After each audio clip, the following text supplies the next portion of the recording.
అది డ్రాఫ్ట్ అంటున్నారు, తర్వాత 531G ఒరిజినల్ అంటున్నారు. మాకేం అర్థం కావడం లేదు. మేమేమి పెద్దడు మండలం అయిపోయింది సంబరాలు చేసుకున్నాం, కానీ ఇట్లా కుట్ర రాజకీయాల్లో ఇలా జరుగుతుంది మేము అనుకోలేదు.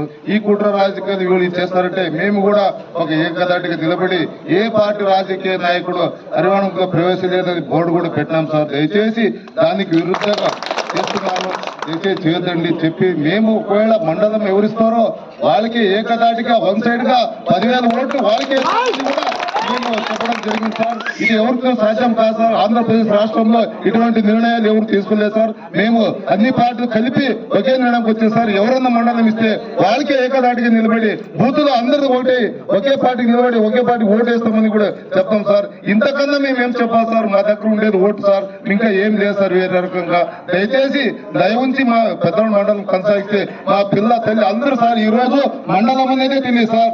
50 ఏళ్ళు అప్పుడు సార్ 23 ఎప్పుడైంది సార్ మాకు తెలియదు. అప్పటి నుంచి అదే కొనసాగినాం సార్. దీని మండలం అనేది తెలియదు. ఈ రోజు మండలం అనేది చుచ్చి పెట్టి ఈ రోజు ఆ 16 గ్రామాలని ఒక స్లోగన్ పెట్టి మమ్మల్ని ఇబ్బంది పెట్టి ఈ రోజు క్యాన్సల్ చేయాలి. ఎంత దురదృష్టకరం సార్. దయచేసి మిమ్మల్ని అడుక్కుంటే ఒకటే సార్, దయచేసి మండలం చేయండి సార్. మండలం చేస్తే మీకు చెప్పినట్టు ఇప్పుడు మా మిత్రుడు చెప్పినట్టు సార్ బోర్డు విగ్రహం కాస్త ఖచ్చితంగా విగ్రహం చేపిస్తాం సార్.